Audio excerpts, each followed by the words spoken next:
Hi, it's Cara, and I'm here to share some calming and centering movements with you.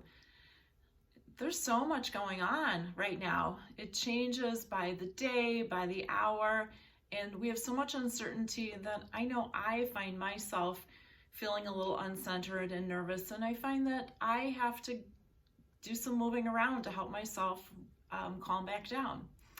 And when I stop and think back to the framework for the bridging technique, really our very first movements have everything to do with being centered and organized in the body so that we're calmer.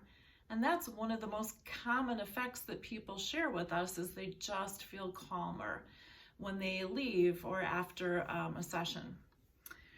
So let's step back and go through why does moving to calm help? Well, if you think about it, what do we do with babies? We're rocking them, maybe bouncing them a little bit, and different speeds, all different things with babies.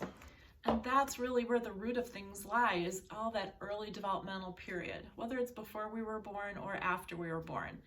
Rocking and that type of movement is totally soothing, but also very organizing. So what we're going to find is that there's 3 specific movements I'm going to take you through, rocking, rolling, and wiggling, that serve to organize the structural part of us with the nervous system part of us. And when that happens, we relax, our muscles relax, and then we can breathe.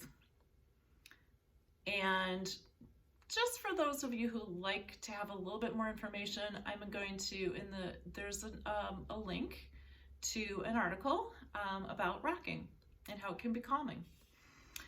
So there's 2 other questions related to how to use the videos. One is to do it yourself or to have one do some of the movements for you. And the other is, should you be doing these movements at all? And there's a couple of reasons why maybe you shouldn't. If you have some conditions that make it hard to be sitting in a certain position or to be on the floor, this could be a back condition, something vestibular like vertigo and Meniere's disease, and if you have pain. These are reasons why these movements are just not for you right now. And you should just take a pass.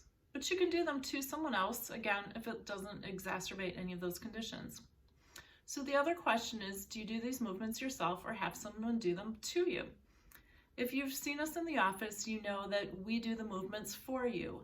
It's addressing the part of the nervous system where, like tickling, you can't tickle yourself. We're trying to get a certain flow of interactions with the muscles that just happen from an external environment, not from the brain out. So if you can have somebody, or you can do this for your kids, just do the motions for them, it's going to be a little bit more calming and more organizing, but you actually can do them yourself. And as you go through the movements, what you want to do is pay attention to how are you moving? Are the speeds the same?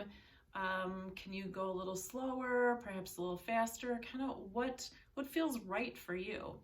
And where do you just get into a rhythm where you just kind of lose it? Disengage your brain, because really that's what we're going for. So in a way, it's a little meditative, but it's a very movement-based way of calming and centering. So there are several more videos. There's one just for kids. There's one for adults. There's one for, this is a third of you, how you were born, if you were born by C-section.